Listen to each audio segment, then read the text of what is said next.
Olá, meu nome é Marcos Carvalho Lopes e esse é o podcast Filosofia Pop. Este é o nosso episódio número 202 e recebemos o professor Delamar Volpato Dutra para uma conversa sobre Ronald Dworkin. Já havíamos recebido o professor Delamar Dutra em nosso episódio número 156, quando falamos sobre Kant e o Direito. Delamar José Volpato Dutra é professor da Universidade Federal de Santa Catarina e autor de livros como Razão e Consenso em Habermas, A Reformulação Discursiva da Moral Kantiana e Manual de Filosofia do Direito. Filosofia Pop é um podcast que aborda a filosofia como parte da cultura. A cada 15 dias, sempre às segundas-feiras, a gente vai estar aqui para continuar essa conversa com vocês. Intercalando com nossos episódios normais, de quando em quando, vamos apresentar episódios de entrevistas temáticas especiais. Você pode encontrar mais textos e informações no nosso site, filosofiapop.com.br. Temos página no Facebook, Instagram, perfil no Twitter e canal no YouTube.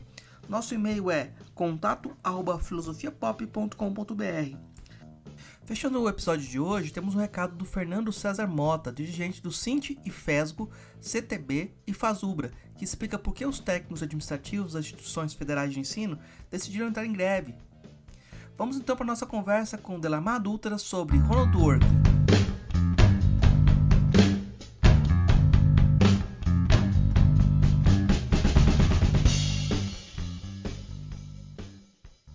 Hoje a gente recebe direto de Pádua o professor Delamar José Volpato Dutra para a nossa segunda conversa. A gente conversou antes sobre Kant e o Direito, um episódio que repercutiu muito positivamente, né?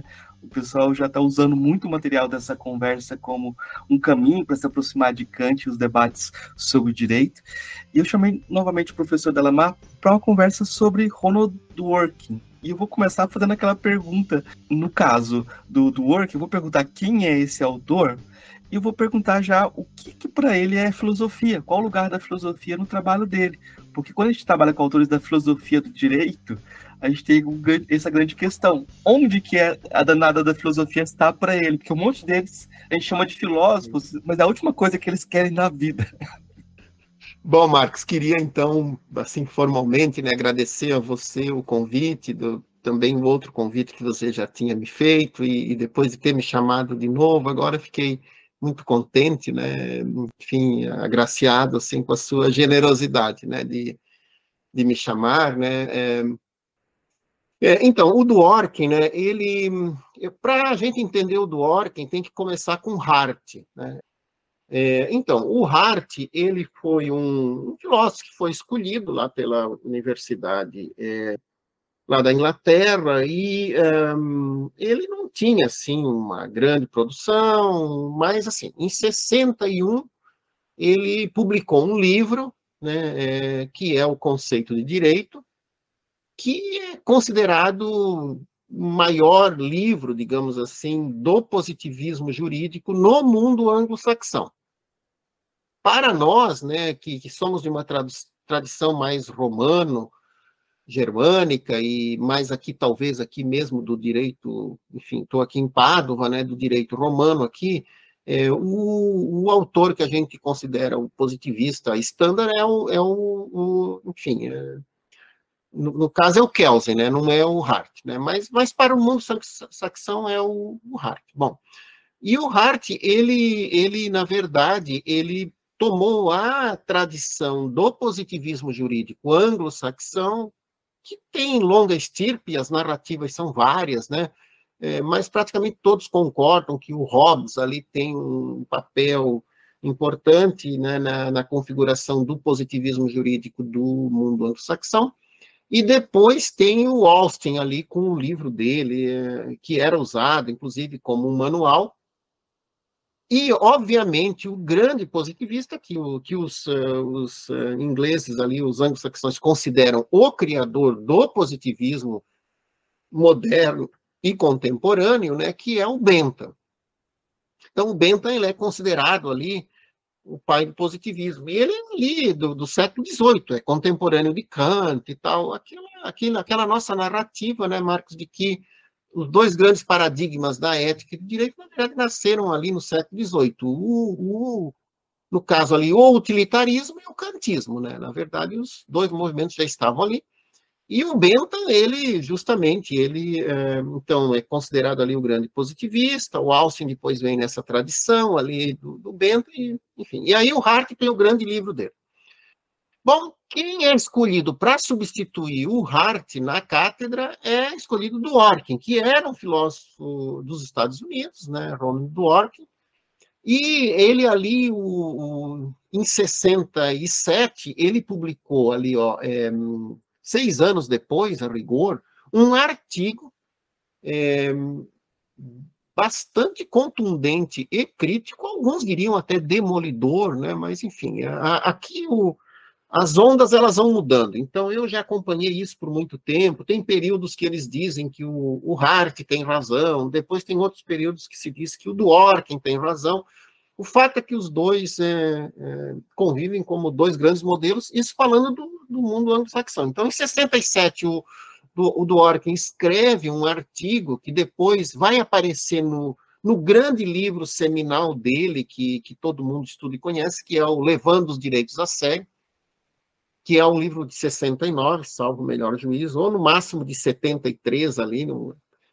Agora fiquei pensando se o artigo é de 69 e o livro de 73, mas é ali. O artigo é do final da década de 60 e o livro ali é do início da década de 70. Então, ele escreveu esse artigo, né, o modelo de regras 1, na verdade, onde ele questiona ali o modelo do positivismo do Hart, né?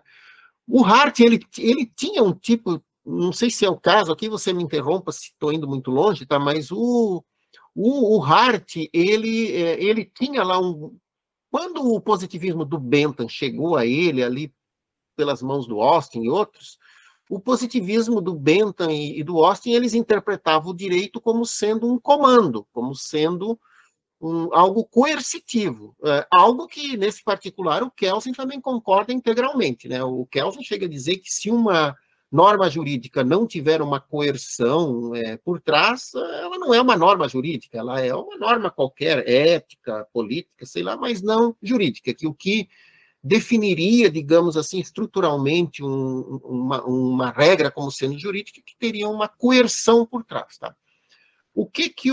Essa é a grande teoria do positivismo. Ela era secundada por uma segunda tese de que isso era a condição necessária e suficiente de explicação de uma norma jurídica. E isso permitia, por exemplo, que o conteúdo da norma não precisasse contar nas condições de validade jurídica de uma regra, que é a segunda teoria, grande teoria do direito, que vem desde lá dos filósofos gregos, dos antigos, e alguns dizem até das tradições lá indianas e de outras partes do globo, né, de que uma norma era considerada jurídica se ela fosse justa. Então, a justiça era uma condição, né, da validade jurídica de uma norma. Então, o Hart, ele recebe o direito, digamos, o direito positivo ali, o positivismo jurídico, com essas duas teses. Primeiro, que o direito é coerção, e isso é suficiente para explicar o que é uma norma jurídica, e que, por ser coerção, então, ela não precisa avançar na análise do conteúdo da norma, qualquer. Aí tem uma longa tradição que diz que qualquer norma que você possa imaginar já foi conteúdo jurídico de alguma tradição, né, de pensamento. Isso quem diz é o Weber, que é o grande sociólogo do direito. Ele diz, não há nenhuma norma que já não tenha sido conteúdo jurídico. Por mais estapafúrdia que você possa pensar que a norma seja, né? Bom, o Hart, o que ele fez? Ele disse, bom, isso não é explicativo do que é o direito. E aí ele tem várias questões lá no livro dele, né? Por exemplo, se é a coerção que explica o direito, então o que distingue, por exemplo, a ordem que o assaltante dá para você entregar a sua carteira e o policial que pede para você mostrar seus documentos? Ambos estão com arma na mão, ou ostensivamente à mão, e, em tese, se você se recusar, podem ameaçar você com uma arma, tanto o policial quanto o assaltante, né? Bom, o que faz com que uma você diga que foi um comando jurídico e outra não foi um comando jurídico. Bom, se a coerção é o que explica a norma, então ambas deveriam ser jurídicas, porque ambas estão coagindo você a aquele ato, né? Só que o Hart disse, olha, nós todos, mesmo intuitivamente, mas não só, nós dissemos, não, uma inclusive ilegal, não só não é direito, como é ilegal. Então a coerção é insuficiente para explicar o que é um comando jurídico, né? Agora, você também dizer que é porque a ordem do assaltante tem um conteúdo errado, que ela não é jurídico, isso poria você, por exemplo, na difícil afirmação de que, então, o sistema nazista, por exemplo, não foi um sistema jurídico. Você pode até defender isso, mas é um pouco estranho que um sistema que durou por 10 anos, que organizou um exército, uma guerra, um país inteiro, isso não foi um sistema jurídico, foi uma espécie de excrescência que houve lá, não. Então assim, aí o Hart, na verdade, a solução dele foi a seguinte: o direito não se define como direito nem pelo seu conteúdo, embora o conteúdo seja importante, depois até a gente podia ver isso. 2, ele não se define pela coerção, muito embora todos os sistemas jurídicos tenham uma parte coercitiva. Então, o que é o direito? O direito é constituído de regras. Aí a influência wittgensteiniana, inclusive, ali do segundo Wittgenstein no Hart, no caso, né? Então, o direito é uma questão de regras, né? Daí eu estou dizendo isso por quê? Porque daí dá para entender por que a resposta do Dworkin foi, ali no final da década de 60, modelo de regras 1, porque ele estava indo no coração, digamos assim, do argumento do Hart, porque o Hart disse, não, o direito é uma regra, ele não é um comando, ele não é uma questão de conteúdo. Aí vem a explicação wittgensteiniana do que é uma regra, que o próprio Hart incorpora lá no conceito de direito, né, o que é uma regra. Então, ele estabelece lá 2 ou 3 condições do que seria uma regra, então o direito seria um caso de seguir regras, né, de seguimento de regras, né. Bom, aí o que o argumento do Dworkin vai dizer ali contra o Hart é dizer assim, não, mas o seu modelo de regras explicativo do direito é equivocado, porque você pensou um tipo de regra que é do tipo simples. Ela é assim, o limite de velocidade da beira-mar norte, vou dar o exemplo lá de Florianópolis, é 80 km por hora. Esse é um tipo de regra que tem vários dos sistemas jurídicos, mas assim, ele não é, digamos assim, o direito tem outro tipo de regra, tem os princípios. Você mesmo mencionou, né, Marcos, aqui, por exemplo, o mestrado que tem na sua instituição sobre direito e desigualdade. Bom, a igualdade é um princípio que está na Constituição, então, e ele não é do tipo limite de velocidade 80 por hora. Ele é a igualdade é um princípio que está lá na Constituição, e o princípio ele é muito diferente do que é uma regra. Então, inclusive, se usa muito, enfim, se distingue ali na filosofia do direito o gênero norma, né, de 2 tipos de normas, que seria regras e princípios, né? Então, tem normas que são regras, né, e tem normas que são princípios. As regras são muito mais, segundo o Dworkin, do tipo tudo ou nada, né? Ou ela é válida ou ela não é válida, né? Se você andar 90 por hora na beira-mar norte, é ilegal. Se você andar a 70 por hora, é legal, né? Agora, o princípio da igualdade é diferente, né? Se eu dividir banheiros entre homens e mulheres, firo o princípio da igualdade? Bom, alguém poderia dizer, não, a Constituição diz que todos têm que ser iguais, então os banheiros têm que ser os mesmos para todos. Você não pode ficar pondo banheiro para homem ou para mulher, né? Então, isso dando um exemplo bem simples. É claro que tem um exemplo muito mais complexo, como, por exemplo, da política de cotas, de ação afirmativa e assim por diante, que tem a ver com o princípio da igualdade, né? É um caso de regras simples, né? Então, o Dworkin, ele achou que a explicação que o Hart dava do direito não funcionava direito. Bom, então você pediu para explicar, né, quem foi o Dworkin. Então, o Dworkin, ele digamos assim, ele se constitui como Dworkin nesse debate com o positivo do Hart. E a segunda pergunta que você fez ali, né, que tipo de filósofo é ele, como é que é a filosofia, né? Então, ele, claro, ele tem formação jurídica, né? por isso, Marcos, digamos assim, para os cursos de direito, eu acho o Dworkin um autor bom de trabalhar, porque seu aluno lá, ele não vai poder dizer, mas que linguagem mais esquisita que tem esse seu filósofo aqui. Não, peraí, você vai dizer, ó, o Dworkin, ele trabalhava na faculdade de Direito, entendeu? Ele dava aula para o... Tudo bem, era para a tradição anglo-saxã, lá, uma tradição um pouquinho diferente do direito, mas era uma pessoa de direito, não é... A filosofia, ele é um filósofo, digamos assim, não de formação, tá?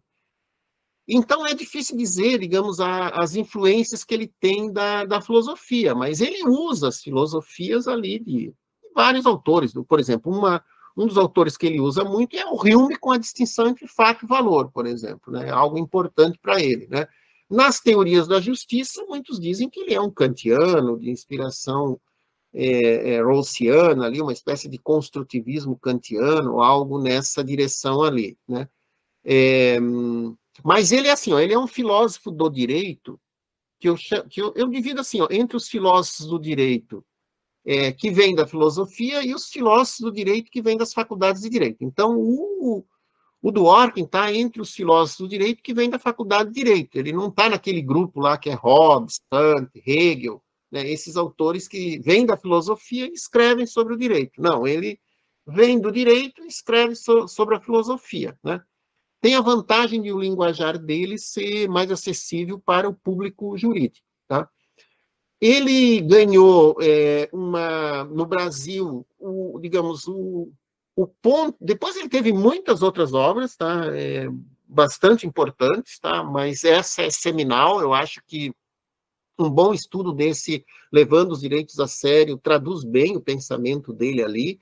Ele combate, ele é um crítico, portanto, do positivismo jurídico, né? Alguns dizem que ele teria um tipo de jusnaturalismo, mas não sei se dá para classificar desse modo. E ele tem sérias objeções ao positivismo jurídico, tá? Que depois, se a gente quiser conversar sobre isso, a gente pode conversar, né? E ele desenhou, então, praticamente todas as suas obras nessa espécie de combate ao positivismo jurídico, de vários vieses, mas o foco sempre foi um pouco no Hart, tá? Pronto, eu acho que... Tem muita coisa, é um preâmbulo, assim. Eu acho sempre curioso porque, em termos semânticos, a gente tem um problemão quando a gente vai traduzir esses autores. Por exemplo, eu estou estudando agora Scott Shapiro, e ele está falando o tempo todo sobre o debate sobre lei, só que lei é direito, né? Lei também é direito. A tradução leva essa duplicidade, e a ideia da cadeira que o Hart ocupava era de jurisprudência, né? Que é sinônimo de filosofia do direito para eles. Então tem uma distinção aí que faz parte da confusão da Common Law. Sim, com certeza. Mas eu queria voltar, talvez, ao cerne da questão, assim, ao cerne da sua questão, de certa forma, que é como a conexão que o Dworkin faz entre direito e moral. Porque você falou, aproximou ele de um construtivismo kantiano, né? E essa é a questão, né? Essa é a questão lá no cerne do Kant. Como que a gente vai fazer, como ele faz essa relação entre direito e moral? Uma boa pergunta. Isso é, digamos, assim, o positivismo jurídico, né? Uma das formas de definir o positivismo jurídico é justamente pelo que o Alex chamou de tese da separação, né? Que é a separação entre direito e moral. E a caracterização do justnaturalismo seria justamente pela tese da conexão entre direito. Então, esse é um ponto, digamos assim, para o positivismo jurídico, bastante importante, que é o da separação entre direito e moral, né? Eu ali mencionei o Dworkin como um construtivismo kantiano, mas assim, isso daria muito pano para manga, tá? Eu não, né, não, assim, eu não passaria isso como um conteúdo para a prova da OAB, tá? Por quê? Porque tem muitos que acham que ele também tem uma espécie de intuicionismo, né? Moral. Por quê? Porque ele tem, assim, como se houvesse É complicado dizer, porque assim, ó, o Dworkin, eu falei do Hume anteriormente, né? Uma das coisas que ele aceita do Hume é a separação entre fato e valor. Então, o Dworkin diz assim, não tem morons. Morons é, vamos supor, como se fosse o átomo da moral, né? Você não tem morons no mundo, então, como se você pudesse registrar como um fato moral no mundo, né? Tá, então se não tem morons, ou seja, se você não tem uma partícula moral no mundo como você tem um átomo, bom, então a alternativa pareceria ser então tem que ser um construtivismo. Por isso que eu acabei mencionando um construtivismo, tá? Porque não tem moras, não tem fatos morais, digamos assim, como você tem, sei lá, átomos no mundo. Por outro lado, o Dworkin diria, olha, a escravidão é errada. Dificilmente alguém diria, não, ela é correta. Bom, então, aí, isso não é um fato no mundo, digamos assim, mas tem ali uma espécie de precipitado moral muito contundente, né? Que muitos dizem, isso é quase como se fosse um intuicionismo, né? Como se, tudo bem, não são moras, mas são um tipo de fato que não... É assim, 2 mais 2 igual a 4 também é um fato, você não vai encontrar 2 mais 2 igual a 4 no mundo, né? Ainda assim, você não vai dizer que ele é puramente construído, né? Porque, então, tem essa discussão ali sobre se ele é um construtivista, um intuicionista. Essa parte metaética não é muito a minha praia, mas eu acho uma...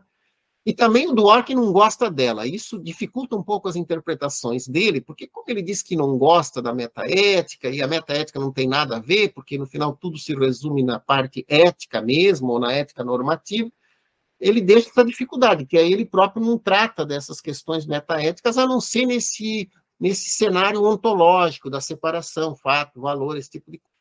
Então, isso em relação ali ao construtivismo. Em relação à questão da relação com o direito, o Dworkin vai dizer que tirar do direito a sua conexão com a moral gera como que patologias, né? A gente poderia dizer assim, gera, sei lá, absurdos.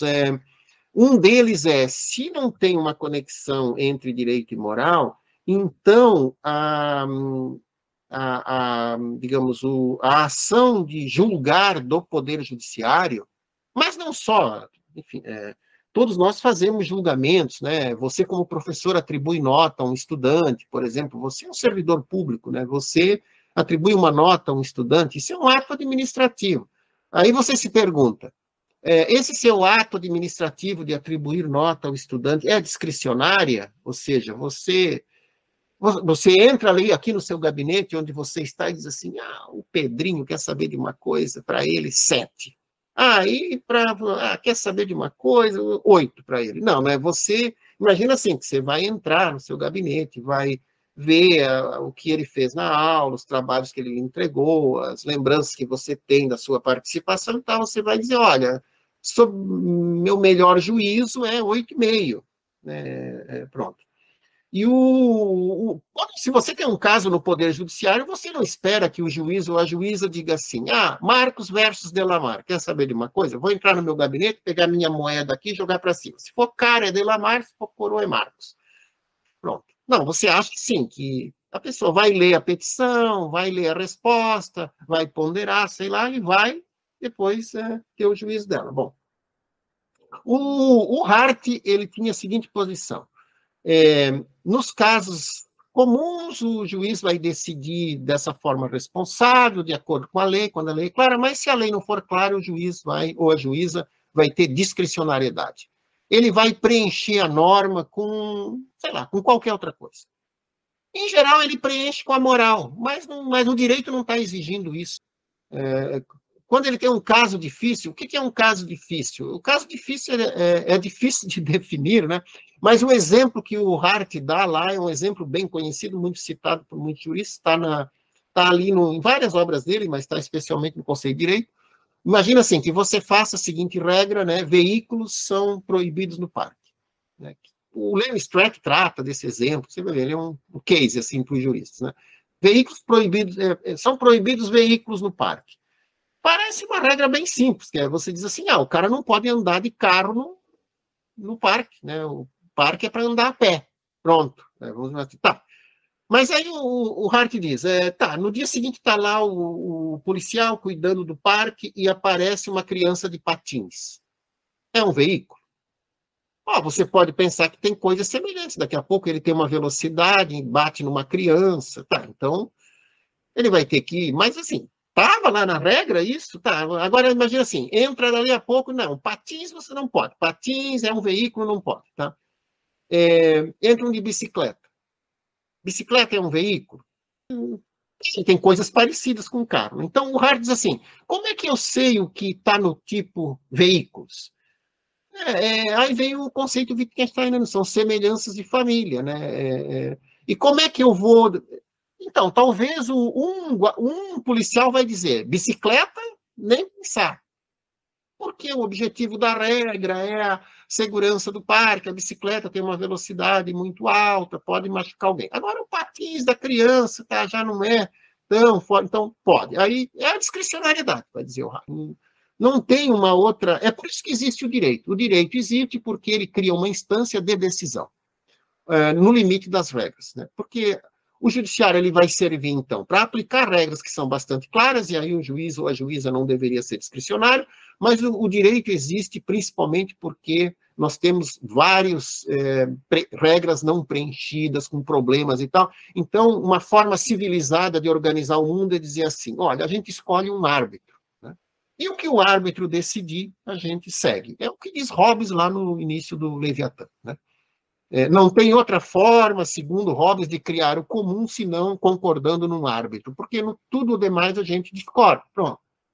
Só que o Dworkin diz assim, não, mas o Hart aqui, ele tem uma concepção muito estranha de direito, né? Ninguém imagina que o direito funcione desse modo. Nós não achamos que estamos submetidos à vontade de ninguém, a gente acha que está submetido à vontade da lei. O positivismo leva a uma concepção de direito um pouco estranha. Nós não é assim que a nossa prática jurídica é. Bom, aí vem a resposta. Então, digamos assim, a solução de Dworkin. Qual é a solução de Dworkin nesse pequeno, não é um pequeno texto, é um grande artigo, na verdade, modelo de regras. Nós precisamos introduzir um conceito de regra mais complexo, que inclui não só regras simples, mas também princípios. Isso foi o que o Hart não fez. E, ao fazer isso, nós conectamos o direito com a moral. Por quê? Porque o direito, segundo o Hart, vai ter uma série de princípios explícitos e implícitos que compõem o que é a prática do direito, né? Ele analisa um caso bem interessante, que é o caso Elmer, né? Que ele é exemplar disso, né? O Elmer ele foi um neto que matou o avô. O avô tinha feito um testamento para ele. E ele matou o avô. Bom, então as filhas do avô morto entraram com uma ação na Justiça de Nova York, dizendo que o neto não deveria receber a herança que o avô lhe tinha destinado, porque ele tinha morto o avô, tinha matado o avô. Então, isso era um absurdo, que ele ainda, além de matar o avô, ele se beneficiasse da herança. Só que isso não era proibido na lei civil, não tinha nem dispositivo na common law dizendo assim, se a pessoa mata o testador, então ele não pode receber a herança. Não tinha nenhuma norma nesse sentido, nenhum precedente, vamos dizer assim. O Código Penal não colocava entre os efeitos da sentença o não recebimento da herança no caso de matar o testador, pronto, então também não tinha. Então, os advogados do Elmer disseram que a herança devia ser dele, à míngua de qualquer óbice jurídico para que isso acontecesse. E elas, no caso, as tias, né, do Elmer, elas argumentaram que o direito ele não iria concordar com um sistema tão imoral assim.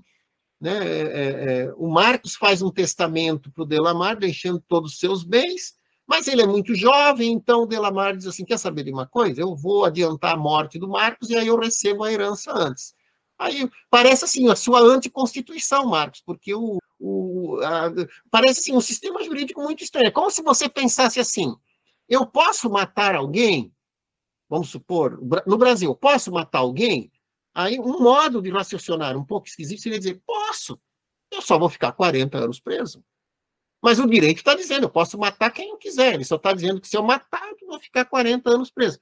Ah, mas não é assim que a gente pensa direito. Né? A gente pensa, não, se ele matar alguém pena 40 anos, no caso mais grave, lá do latrocínio, então a ideia é, o direito quer que as pessoas sejam mortas. Ele não está dando uma autorização para você matar desde que você cumpra a pena. Né? Então, ali o julgamento lá da Corte de Nova York, no caso, foi dizer o seguinte, que o direito tinha um princípio implícito que ele não permitia que alguém se locupletasse com a sua própria incúria, digamos assim, com o seu próprio ato perverso. Isso era um princípio moral implícito no direito.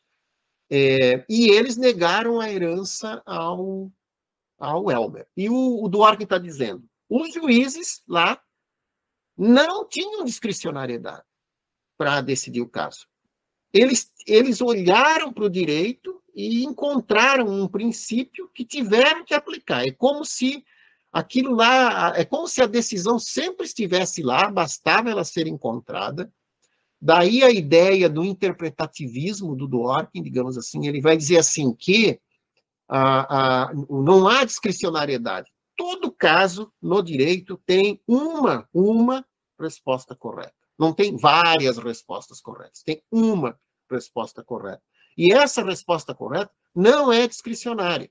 O que o sistema jurídico precisa fazer é, digamos assim, alguns iriam construir, mas talvez ele dissesse, porque é um interpretativismo construtivista, pronto. Então, mas não é que não é que seja possível construir duas respostas corretas.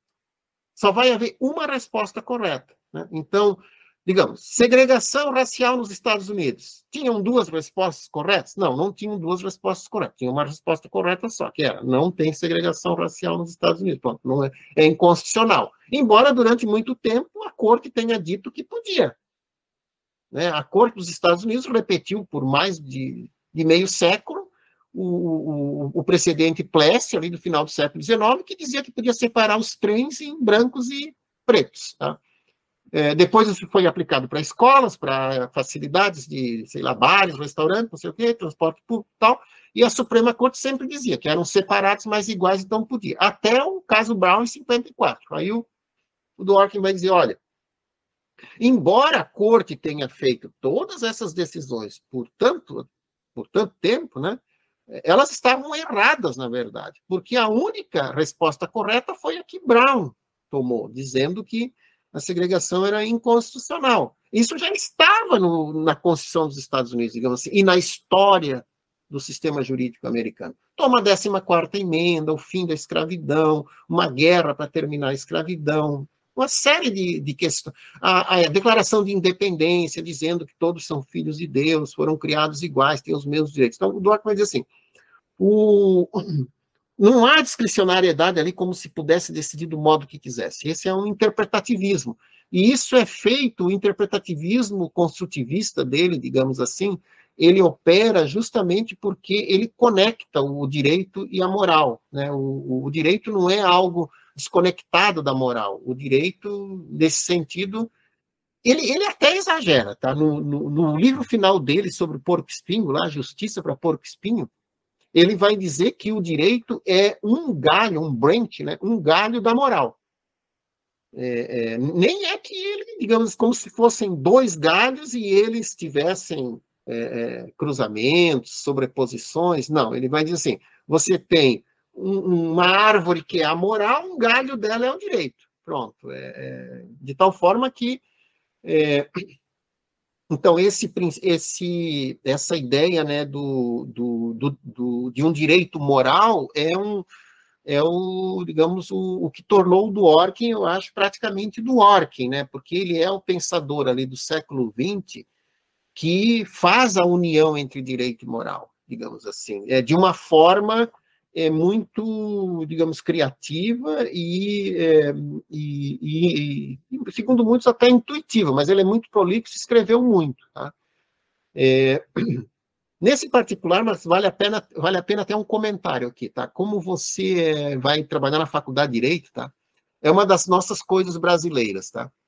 O Dworkin, ele escreveu praticamente todo o livro dele, todos os livros dele, desde o primeiro, lá, o Modelo de Regras 1, do final da década de 60, até o último, que é sobre Religião Sem Deus, eu acho, Religion Without God, né, que foi publicado póstumamente, um livro pequenininho, né?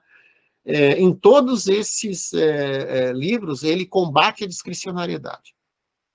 Digamos assim, para o Dworkin, isso é a interpretação do Delamare, tá? Então, também não é para a prova da OAB, tá, Marcos? Mas, digamos assim, para o Dworkin, o principal defeito do positivo jurídico é que ele justifica os julgamentos do Poder Judiciário como sendo discricionários, tá? Isso para o Dworkin é um grande problema do positivismo jurídico, é a discricionariedade. Para o Hobbes, para o Hart, é a solução, não é o problema. Tá? É a solução, não é o problema. Para o Dworkin é o problema. Né? Para o Dworkin, quem julga no Poder Judiciário, ou nós que atribuímos notas aos nossos estudantes, nós não temos discricionariedade. Nós temos que aplicar a lei. A lei é o que nos conduz, e a lei quem faz é todo mundo. Seria muito estranho que nós vivêssemos numa república ou numa democracia onde a minha vontade é que imperasse. Não, não é a vontade de ninguém que impera, segundo Dworkin, é a vontade da lei, e, portanto, não tem discricionariedade. Tá? Então, digamos assim, o principal, digamos, problema do positivismo jurídico para o Dworkin é que ele induz a discricionariedade do julgador, tá? Julgador no sentido bem amplo, que inclui todo mundo que opera com o sistema jurídico. Tá? Pois bem, essa doutrina foi recebida no Brasil como, digamos assim, uma espécie de autorização para discricionariedade. Por quê? Porque aqui no Brasil se passou a dizer, mas como são princípios são abertos, então isso dá, né, uma grande discricionariedade para o Poder Judiciário, julgar assim, julgar assado. Por quê? Porque a nossa Constituição é muito grande, muito principiológica, em todas as nossas leis tem princípios, né? E aí, para justificar isso, apelam ao Dworkin. Mas assim, o Dworkin escreveu praticamente o livro inteiro, toda a obra dele, para negar a discricionariedade, e ele meio que acaba assim, meio recepcionado no Brasil como alguém que empodera o Poder Judiciário, digamos assim. Né? Por quê? Porque, afinal, ele diz que tem ligação com a moral. Então, tá. Então, você vai encontrar o Barroso dizendo que o iluminismo moral está com o STF, por exemplo, e que ele é que tem que conduzir a história para frente. Você vai encontrar esse tipo de discurso, por exemplo, né, do atual presidente do STF, uma espécie assim de iluminismo, né, como se baseado um pouco nessa teoria, né? Então, não sei se isso explica um pouco assim ali, né? Essa questão da relação entre direito e moral, tá? Que você pediu, né? Eu lembrei de um debate, uma conversa entre o Posner e o Hort, e o Hort é muito amigo do Posner, de repente o Posner exagera e vai nesse sentido de iluminismo, de reformar a sociedade de cima para baixo, o Hort fala, não, aí eu não vou deixar de acreditar na democracia. Né? Se eu vou nesse caminho, acabou a democracia, eu não posso ir nesse caminho com você, que eu sou deweyano. E eu acho que é muito curioso isso. O Hort chama todo mundo que ele gosta de pragmatista. Eu já vi alguns autores chamando o Dworkin de pragmatista em alguns aspectos. E o Dworkin o tempo todo está batendo pragmatismo, sabe? Só que o que a gente chama de pragmatismo é muito arbitrário também, né? Que aspecto? Algum aspecto talvez todo mundo tenha. Mas eu queria voltar no ponto que você chamou atenção, porque eu acho que talvez seja uma coisa que a gente precisa falar um pouco mais em detalhe, porque o Dworkin é utilizado, inclusive ponderado.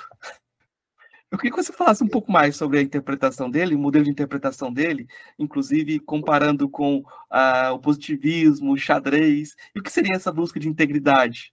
Né? Como você bem aponta, né, é um pensamento bastante amplo, complexo, com vários conceitos operantes ali, né? Então, e ali vem sempre a questão, o Alex, ele foi um outro autor, né, que se tornou praticamente assim, um dos grandes autores inspiradores do direito constitucional brasileiro. Né?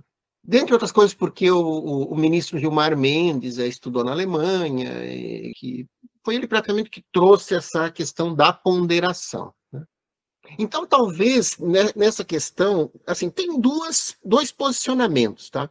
Tem um posicionamento que aproxima bastante o modelo do interpretativismo construtivista do Orkin, né? Com a ponderação do Alex, tá?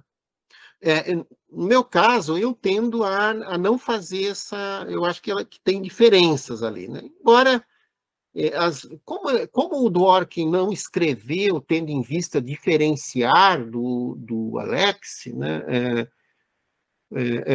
Acaba que, às vezes, ele usa uma linguagem muito parecida, tá? Mas depois eu posso enviar para você, Marcos, eu participei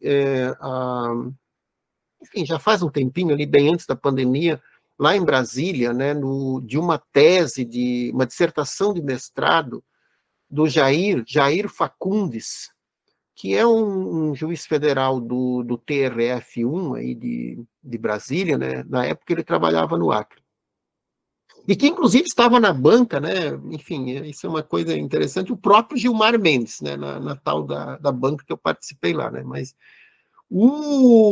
a tese do Facundes, né, do Jair Facundes, que está no repositório lá daquele Instituto Brasiliense de Direito, que é a faculdade lá na qual atuava também o Gilmar Mendes, ele escreveu uma dissertação de mestrado muito interessante, porque foi sobre o uso da ayahuasca, que é aquele cipó lá da Amazônia, chamado de Santo Daime também, né, por um grupo religioso ali do Acre, mas que depois acabou indo para outras regiões do Brasil também, e que depois teve também um impacto lá nos Estados Unidos, porque os brasileiros foram para lá, né, e já tinha tido lá o caso do uso do peiote e tal, porque a substância que tem nesse cipó, uma das substâncias que há nesse cipó está naquele rol das substâncias entorpecentes proibidas lá pelo tratado que o Brasil assina lá das Nações Unidas. Então, acaba que é uma substância proibida, né, essa. Mas houve um caso no Brasil, né, onde, por questões religiosas, se queria, então, que essa substância pudesse ser usada. Portanto, não fosse crime, né? O que acabou acontecendo? Pois bem, a dissertação é bem interessante até para conhecer o assunto, tá? Mas o Facundes ali, ele defende de forma bastante... Ele usou o Dworkin, aí que está o ponto aqui da sua pergunta, ele usou o Dworkin como base para a justificação da decisão que o judiciário brasileiro, mas também a parte administrativa do governo brasileiro tomou para autorizar o uso dessa substância. E ele defende lá explicitamente que o Dworkin não pode concordar digamos, a teoria de Dworkin não pode concordar de forma alguma com a ponderação, porque, digamos assim, na própria ideia de ponderação, haveria, em algum momento do processo decisório, o julgador, ele teria que, vamos dizer assim, escolher entre duas posições. Dar mais peso a uma ou dar mais peso a outra. Daí a própria ideia de ponderar, então, haveria como que, na ponderação, para dizer aqui claramente, haveria discricionariedade. O Facundes ele não está sozinho nessa tese. O Habermas, quando analisou o Alex, fez a mesma acusação, né? Dizendo que a ponderação, que a teoria discursiva do direito, por exemplo, defendida por Habermas, não poderia ser algo parecido com ponderação, porque ponderação é um outro nome para discricionariedade, assim. Então, e que o Dworkin, então, ele não poderia dizer assim, olha, você tem a norma da incolumidade pública, da saúde pública, que proíbe a substância X. Mas aí você tem o princípio da liberdade religiosa, como um princípio constitucional também, e a liberdade religiosa diz que você é livre para praticar o culto que você quiser. Bom, acontece que o seu culto usa uma substância proibida por lei. A gente poderia pensar um caso semelhante nos Estados Unidos durante a lei seca, né? O padre usava na igreja álcool, né, no vinho. Então, já lá criou esse problema, lá, né? É claro que a gente sabe que tinha o conflito lá entre os católicos, os protestantes, o pessoal que vinha lá da Irlanda, não sei o quê, então, mas alguém dizia, tá, mas a lei seca vale na igreja, então o padre ele não pode mais usar o vinho lá na missa, não sei o quê e tal, então. Aí o Facundes dizia, não, e o Habermas, eles dizem assim, não é que agora você é o juiz, Marcos, ou a juíza, que seja, né? E você assim, tá, então agora eu tenho esses dois. Bom, agora eu é que tenho que ver aqui o que eu faço com esses dois princípios. Não, o Dworkin vai dizer, não, tem uma resposta correta aí. E não é duas ou três, e não depende de você ficar calculando, ponderando, não. A resposta correta, segundo o Facundes, é claro que a liberdade religiosa vai prevalecer, não é prevalecer, a liberdade religiosa tem mais peso. A sua liberdade religiosa é mais importante do que a saúde. Ora, se você, sistema jurídico brasileiro, diz para a testemunha de Jeová que ela não precisa transfundir sangue, e isso leva ela à morte, então você está dizendo, né, que o seu sistema jurídico acha que a saúde e a vida é menos importante do que a religião, desde que seja a sua saúde e não a dos outros. Então, é claro que uma criança que vá lá uma pessoa menor de idade, sei lá, que vá lá no hospital e seja testemunha de Jeová e precise de transfusão de sangue, vai ser transfundido sangue, porque ela é uma pessoa menor de idade e a vida dela vai estar prevalecendo sobre a sua liberdade, que o sistema acha que ela não tem a liberdade para decidir. Pronto. Então, se você permite que a pessoa não transfunda sangue, que é muito mais grave do que sob o palio da liberdade religiosa, então você não vai permitir que a pessoa use uma substância entorpecente porque está protegendo a saúde, né? Pronto. Então, enfim, eu estou contando essa história porque, assim, como você trabalha na faculdade de Direito, eu acho que se ilustrar com os casos, você não vai dizer assim, a minha teoria não é tão porque eu já militei como você na faculdade de Direito, tá, Marcos? Então, assim, a minha teoria não é tão esdrúxula quando você assim, são os casos que eu estou analisando, tá? Então, por exemplo, essa dissertação do Jair Facundes, eu acho que vai ser bem interessante esse caso aí, mas aí eu aqui vou defender a posição, então, que o interpretativismo de Dworkin não é do tipo ponderação defendido por Alex, tá? Por quê? Porque o que o Dworkin diz é que o princípio tem peso na decisão. Peso não é ponderação. Peso é assim, eu ponho na balança e um lado pesa mais do que o outro. Isso é ter peso. Ponderação eu vou ver aqui. Sim, é diferente, né?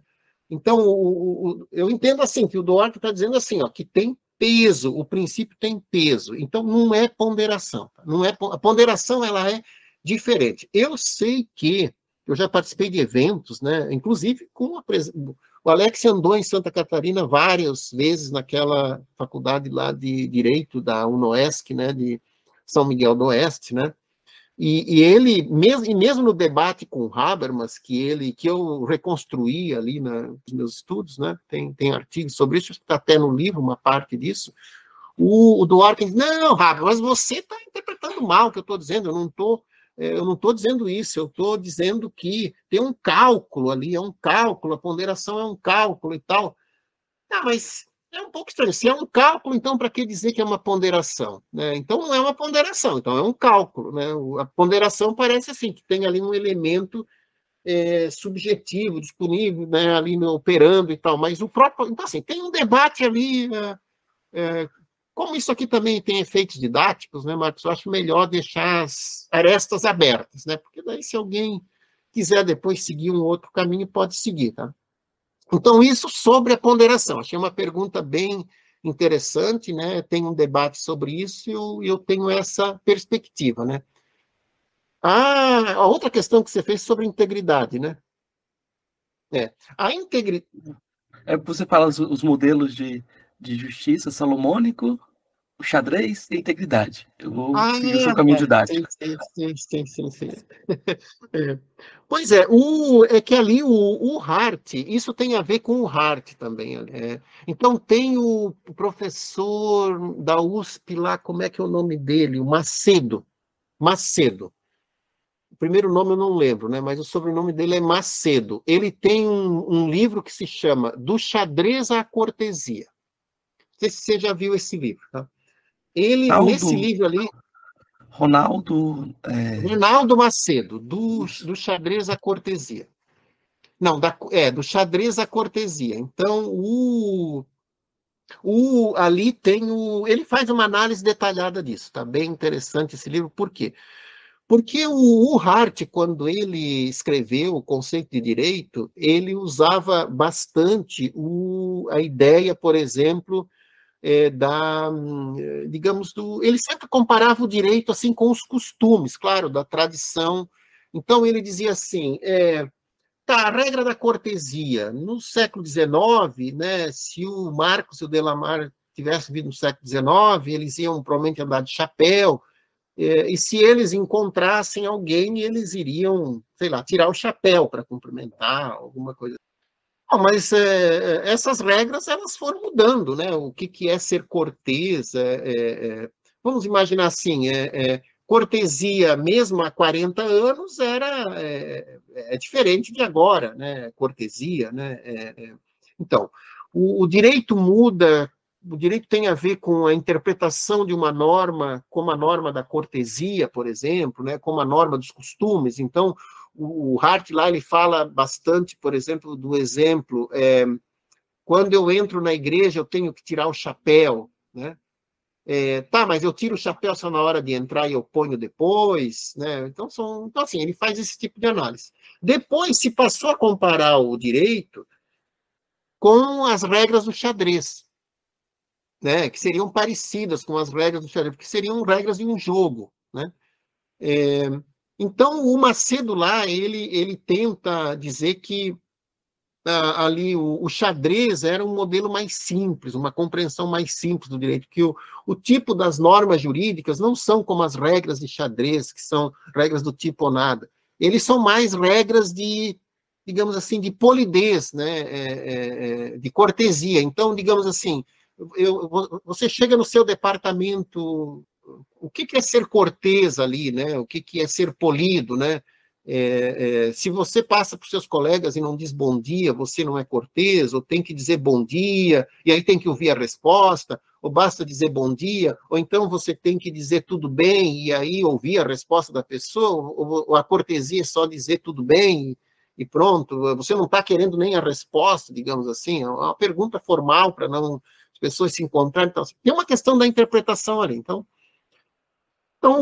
eu acho assim que daí teria que ver esse livro do Macedo para ver uma coisa bem. Ele faz uma coisa bem detalhada ali. Eu acho bem interessante. Se a gente, né, se eu voltasse a esse livro, acho que até aproveitaria mais, porque ele é bem fenomenológico, assim, analítico e tudo. Agora, a integridade para o Dworkin é um valor, digamos, do sistema, né? Então, vem um pouco digamos, também do aspecto moral do caráter de uma pessoa. Então, você diz assim, se alguém pergunta para você, e o seu colega tal, ele fez tal coisa? Aí você diz, mas será? Ele é uma pessoa íntegra, você pode dizer assim. Né? Bom, o que ele é uma pessoa íntegra? Eu acho que tem várias maneiras de explicar isso, tá? Eu explicaria dizendo assim, olha, o fulano, ele é coerente, ele tem princípios, eu acho que ele não faria isso, deve ter havido algum mal entendido, ou então deve ter havido algo muito grave, porque ele é uma pessoa íntegra, ele é uma pessoa que segue princípios, assim, ele não é aproveitador, ele não vai na onda, ele não muda a sua opinião, porque tem isso. A mesma coisa do sistema jurídico, né? Ele tem integridade nesse sentido, que ele digamos, ele tende a ser algo moral, eu diria assim. Os sistemas jurídicos, eles tendem a ser algo moral, né? Então, as decisões, elas não podem ser teratológicas, elas não podem ser você reconhece quando tem uma decisão fora do padrão, digamos assim. Por quê? É como se o sistema tivesse uma integridade, porque você diz, tá, mas como é que foram tomar aquela decisão? Isso aí parece uma coisa que não é do nosso sistema jurídico, né? Mais ou menos assim. Então, ele não, embora ele não tenha, digamos, especificado, acho assim, analiticamente o conceito de integridade, é assim que eu explicaria. Tá? Então, uma história constitucional, ela tem uma certa integridade, ela tem princípios que são estáveis, que mais ou menos permanecem, que não mudam de uma hora para outra, que vão se aperfeiçoando, digamos assim, porque o Dworkin tem essa ideia de que o interpretativismo ele é construtivista. Então, um princípio, digamos assim, ele também tem uma integridade, e nem sempre ele se manifesta na sua melhor luz. Às vezes, precisa da história para que o princípio se manifeste na sua melhor luz. Interpretar é tentar pôr aquele conceito na sua melhor luz, digamos assim. Né? E por isso que o Dworkin tem um pouco, digamos assim, uma crítica ao pragmatismo também, né? Porque ele acha que o pragmatismo tende a adaptar a norma, e é claro que ele está pensando no Posner daí, né? Que faz essas análises do direito, tendo em vista, digamos, as suas consequências, né? Por que eu tenho que proibir o aborto? Bom, não sei, por isso. Por que eu tenho que permitir o aborto? Então, o Posner diria, porque diminui a criminalidade.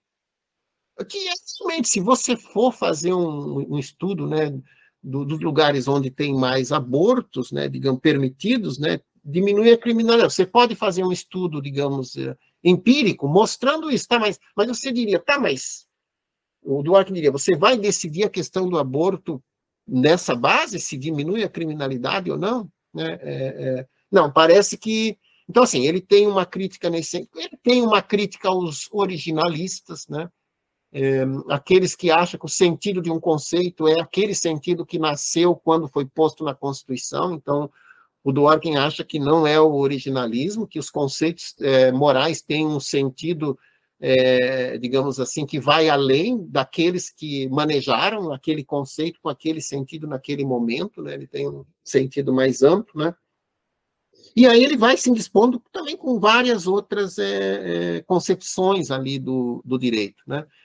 Mas, no final das contas, o sistema ele teria, digamos assim, uma espécie de... Eu traduziria assim, para resumir ali o conceito de integridade, que eu acho um conceito bem difícil, tá, do Dworkin, no conceito de coerência e consistência. Tá?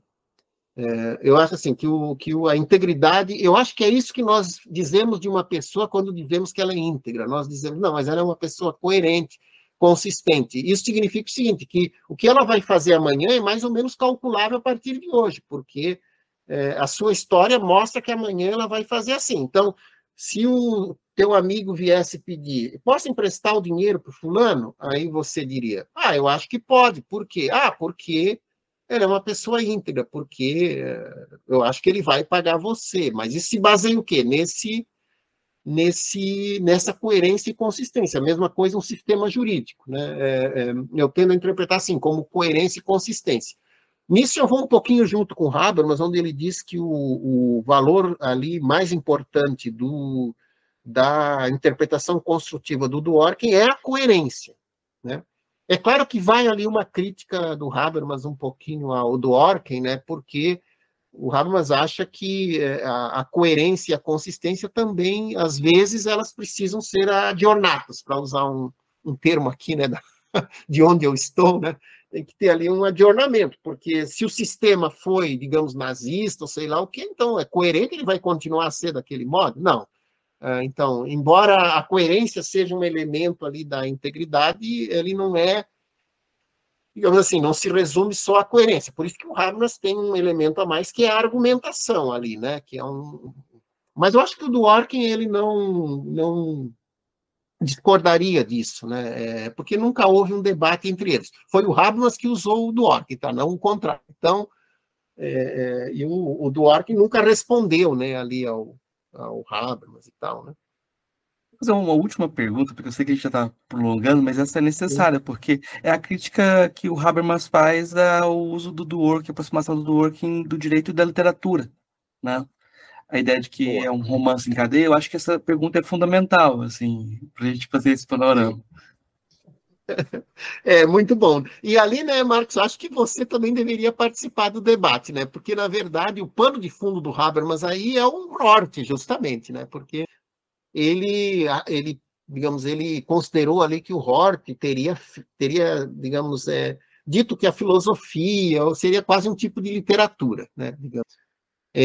Claro, e como você conhece bem, o Habermas e o Hort tiveram, né, um debate super. E eles, isso que eu acho interessante também, né? Você mencionou no início da nossa conversa ali a questão da filosofia no Brasil, né? Olha, tem autores mais diversos do que o Habermas e o Hort? Não, mas eles eram amicíssimos, né? Quando o Habermas ia aos Estados Unidos, ele ia na casa do Hort, o Rort que indicou para o Habermas o Brandon, por exemplo, né? Um dia numa discussão, o Rort disse para o Habermas que você deveria ler o meu orientando Brandon, ele escreveu um livro sobre pragmática, e o Habermas foi ler e fez uma resenha e disse que era realmente importante. Então eles tiveram assim uma discussão muito interessante, né? O Rort e o Habermas, mas, claro, o Habermas não concordava com essa ideia rortiana, né, digamos assim, de um pragmatismo um pouco de um tipo peculiar, eu diria, né? Porque eu não sei se você concorda que ele é um tipo de pragmatismo, né? Pronto, então o Habermas, eu acho que o Habermas também tem um tipo de pragmatismo, tá? Mas é um pragmatismo transcendental. Eu acho que o Roth não concordaria com essa questão ali do transcendental, né, de Kant, sei lá. Então ali ele não, então eles tinham uma discordância. E isso então o Habermas também não pode concordar com o Dworkin, porque o Dworkin fez uma espécie de analogia com a literatura, tá? Ele fez uma analogia do direito com a literatura, porque mas a ideia do Dworkin ali quem discute isso bastante, Marcos, eu não sei se você conhece o trabalho do Bustamante, que é um professor da Federal de Minas Gerais, de Filosofia do Direito. Eu acho, Thomas Bustamante, tá? Eu, Thomas eu acho que, Bustamante. Ele eu acho que lá na Federal de Minas Gerais a gente tem um grupo que está trabalhando com esses autores, Brandon, e está Isso, trazendo isso, muita isso. coisa interessante, assim, É, com o Hort, o Descartes, o Thiago Descartes, eu acho. isso. Tem uma galera interessante ali. Eu acho que eu vou ter. Tem esse grupo que trabalha, acho que você podia se inserir, acho que a sua contribuição seria bem importante ali, porque por exemplo, um autor, eu acho que falta ali nesse grupo de Minas, né? Eles estiveram lá o ano passado, lá em novembro, em Santa Catarina, o Thomas, por exemplo, né? Mas essa questão do Rort, tá? O Rort, eu acho que é um autor importante aí para esse debate, porque ele foi alguém que debateu com o Dworkin, por exemplo, mesmo com o Habermas e tal. Então ele é um, mas o Thomas ali, ele tem ele trabalha com essa questão ali. Eu acho que seria um. Porque, assim, ele é o único, Marcos, o Thomas Bustamante, né, ele é o único brasileiro que eu conheço que se diz duorquiniano. Ele diz. Ele disse lá em Santa Catarina em novembro: eu sou duorquiniano. Tá? Ele acha que a concepção que o Dworkin tem do direito é a melhor, está correta, é aquilo mesmo. Né? Então ele escreve com alma, assim, né? E justamente, olha, a pergunta que você acabou de fazer, porque lá em Santa Catarina ele apresentou em novembro um trabalho de uma discussão que o Dworkin teve com o professor de literatura que levou ele a escrever esse texto sobre o direito como se fosse um romance em capítulos, né? E quando ele terminou a apresentação, eu fiz basicamente essa pergunta que você está fazendo, tá? Eu perguntei para o Thomas, né? Oh, mas o Dworkin realmente compra essa ideia de que o direito é como se fosse um livro de literatura.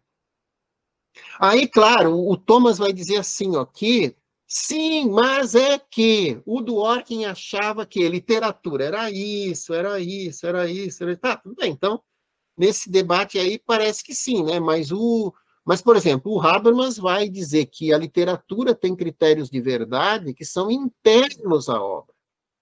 Diferentemente, digamos assim, do direito. Por exemplo, o direito não é interno ao direito. Por exemplo, nós estamos aqui discutindo se ele tem relação com a moral ou não. E é claro que você vai concordar que ele tem relação com a filosofia, porque ele usa o conceito de justiça, por exemplo, e é óbvio que tem relação com a criminologia, com a sociologia, com a psicologia, porque nós estamos fazendo normas que são, por exemplo, possíveis, né? Eu não poderia dizer assim, condeno o Delamar porque ele não voou até o 10º andar para salvar o fulano que estava... Eu não tenho asas, entendeu? Então, assim, então tem conexão com a biologia? Tem. Eu não vou fazer uma regra como pensando que o ser humano é um pássaro, né? Pronto. Tá, assim, agora, na literatura não tem nada a ver. Eu poderia dizer, mas ele, com o fogo, a gravidade, não sei o que, ele poderia ter voado, não voou. Tudo bem, o, o autor da obra de literatura faz os critérios de verdade. É isso que o Habermas está dizendo, né? Que é diferente. Mas o Thomas disse que o que o Dworkin tinha em vista lá era algo bem peculiar, porque ele teve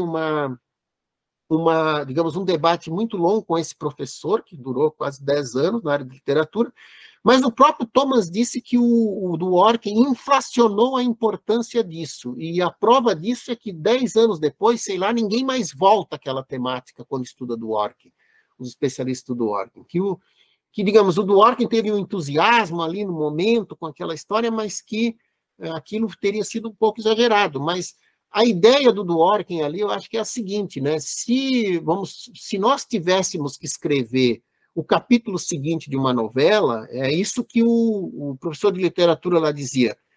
Os critérios ali não são tão livres quanto você pensa.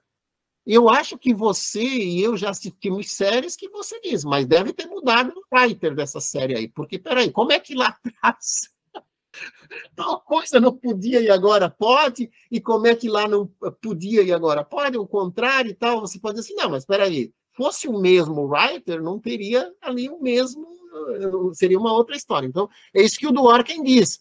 A Suprema Corte de o Supremo Tribunal Federal daqui a 15 anos, ele não vai poder criar a roda, ele vai ter que, quando ele fizer uma sentença, é o capítulo seguinte a uma história constitucional, muito antiga. Então, essa é que é a ideia, digamos, mesmo na literatura, eu acho que o Dworkin diz assim, mesmo na literatura não tem a discricionariedade. Eu acho que esse é que é o ponto interessante. Tá? Mesmo na literatura não tem a discricionariedade que os positivistas dizem que tem. Nem na literatura. Então, imagina no direito. Eu acho que é isso que o Dworkin está dizendo. Nossa, mesmo na literatura, se você tivesse que escrever o capítulo seguinte da série ou qualquer coisa do gênero, você estaria sendo contido por coerência e consistência da história daquela obra de arte. Tá? Muito mais no direito, que não é interno, é algo que tem externalidade, porque tem relação, por exemplo, com a filosofia moral, tem relação com outras áreas de conhecimento, tem relação com a física, né? De tal forma que ali Então, assim, é assim que eu interpreto essa questão do exemplo que ele dá da literatura, né? Pronto. Fiquei lembrando que o Rocha é bem conservador quando ele fala de romance, ele não fala de Finnegan's Wake. Ele não fala. Ele fala de um romance narrativo em que o sujeito não é fragmentado. Então é uma coisa. Até a Martha Nussbaum também, ela também está lá atrás nas narrativas que ela escolhe para falar. Eu fiquei pensando assim, uma coisa também é você seriar Poderoso Chefão, mas nosso direito talvez esteja para Velozes e Furiosos. Boa, muito boa. A ideia de coerência, sei lá, é uma franquia quase, né? A gente, então, boa. complicou a coisa, né? Mas muito boa. Eu acho que a gente tem um bom problema aí, porque tá bom, é um romance, mas a gente tem um problema nessa sequência do romance, né? De repente, como você disse, às vezes a gente percebe que mudou o escritor e mudar algo, o personagem deixa de ser coerente e tal. A gente tem um problema nessa imagem da literatura. Mas eu queria, então, para a gente fechar, professor, pedir indicações de filmes, de livros, o que você quiser indicar para os nossos ouvintes, que você acha interessante. Então, ó, uma indicação que eu queria fazer, Marcos, assim, ó, o Thomas, eu acho que seria uma boa entrevista para você, tá? Uhum. Se Eu vou atrás. o Thomas, se você quiser, eu até posso pôr em contato vocês, mas assim, você vai gostar bastante, tá? Ele é ótimo, não sei se você sim. conhece. Eu quero sim. Ele é da Faculdade de Direito, eu acho que talvez assim ele seria um bom contato aí para essa série que você faz aí de vídeos e tal, acho que e assim e se diz um dworkiniano, né? Como você vê, eu estudo Dworkin, né? Até quando eu fiz meu pós-doutorado lá em Nova York, eu passei um ano lá no seminário dele também, né? Do Dworkin, mas eu tenho aspectos críticos do Dworkin. Então, agora o Thomas ele é realmente um escola, tá, ali do Dworkin. Então acho que seria uma. Mas assim, ó, sobre filmes, né? Eu acho que tem vários filmes interessantes ali para o direito, né? E obras de literatura. Tem as obras lá da mitologia, né, grega, né, por exemplo, lá enfim, aquelas obras tradicionais ali de mitologia, acho que são interessantes. Tem o Mercador de Veneza, que eu acho que é um trabalho interessante ali, né, tem aquele filme Separados, mas Iguais, ele é um filme bastante longo, mas assim, se acompanhar, ele dá uma boa visão do caso Brown, né, mas depois eu posso te mandar, porque eu tenho anotado ali, agora a memória me trai para eu lhe dar assim, maiores informações, mas eu tenho assim, uma série de obras anotadas ali, né, num plano de ensino que a gente usava na área de literatura, que eu acho que é interessante. Tem uma série inteira do Lenny Streck, que eu acho que você conhece, que se chama Direito e Literatura, né? Que eu acho que está disponível ali na televisão da Unicinos, né? Eu não sei se ele continua fazendo ainda a série lá, mas lá tinha várias entrevistas, ele passou por. Mas ali é mais da parte de literatura escrita, né? Mas sobre filmes, eu envio para você uma listinha ali de filmes que eu gosto, eu acho que os seus alunos também vão gostar, né? E tem bastante material nessa parte, assim, né, de mídia. Eu acho o direito ele tem todos esses casos famosos aí, eu acho que essa é uma boa maneira de trabalhar também, assim, né, em sala de aula, né, eu também uso bastante essa ideia dos filmes, né. Hoje em dia os estudantes estão mais arredios a ler literatura, né, não sei se você percebe isso, né, mas os filmes eles gostam bastante, né. A gente tem problemas em qualquer coisa que é maior que um tweet. Em geral, Mas eu queria fazer a indicação de um texto que está lá na sua. Você indicou também o livro Como Escrever Boas Notas, da Sonk Angres. É um professor, né, que a professora Andrea Fagin, eu acho que é esse o nome dela, ela fez uma série de vídeos explicando como usar. Sim.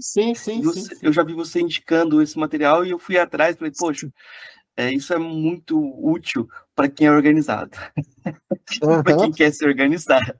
É porque a gente faz. Se você fechar um bom livro, você vai ter um caminho, um guia para pesquisar pro resto da sua vida, sabe? Se você fizer um trabalho bem organizado, né? E talvez a sua dedicação para isso não tenha que ser com todos os livros, mas com alguns livros que são fundamentais que vão te dar parâmetros para entrar em algum debate. Então, essa ideia de como escrever boas notas é um bom caminho para você começar a organizar então, um debate e tal. Eu acho que a ideia de que você vai produzir um texto científico, um artigo, você já pega os seus textos e já trabalha desse jeito, é um caminho. Então, eu achei uma ótima dica. Professor, eu queria agradecer muito essa possibilidade de diálogo. Espero que a gente possa ter novos diálogos também e continuar conversando.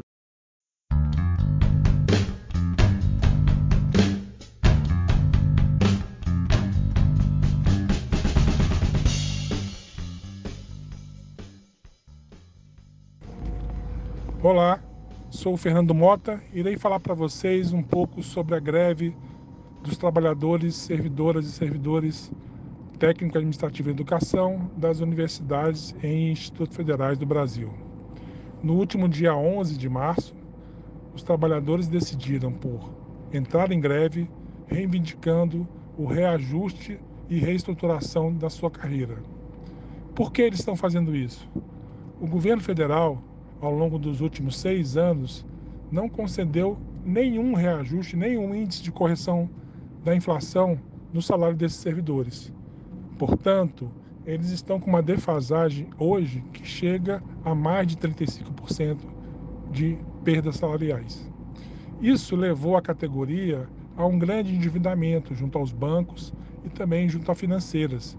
E as pessoas não aguentam mais, não suportam mais passar pelas necessidades das quais estão passando diante do aumento de preço. Tudo aumenta, a gasolina, o alimento, a escola, o aluguel, o transporte público, né?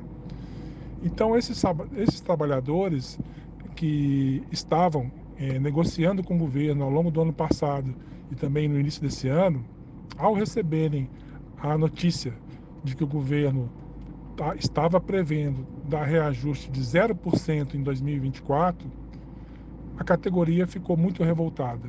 E isso fez com que os trabalhadores decidissem pela aprovação da greve. Essa greve começa forte, já temos mais de 50 universidades no Brasil inteiro, universidades federais, e 4 institutos federais no Brasil todo, que já aprovaram a greve dos trabalhadores.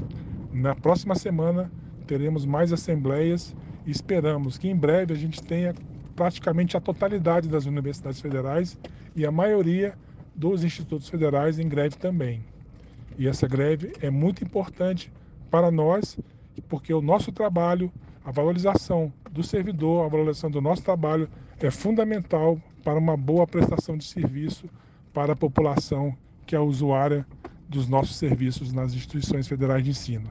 Lembro também que a greve envolve os trabalhadores e trabalhadoras dos hospitais universitários, que hoje é um grande contingente ainda trabalhando e atendendo a população, seja na pesquisa, seja na assistência médica.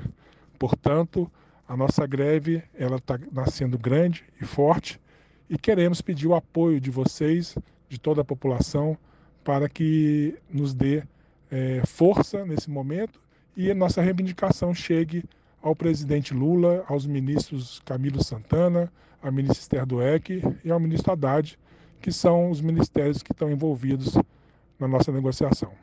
Valeu, um abraço, até mais.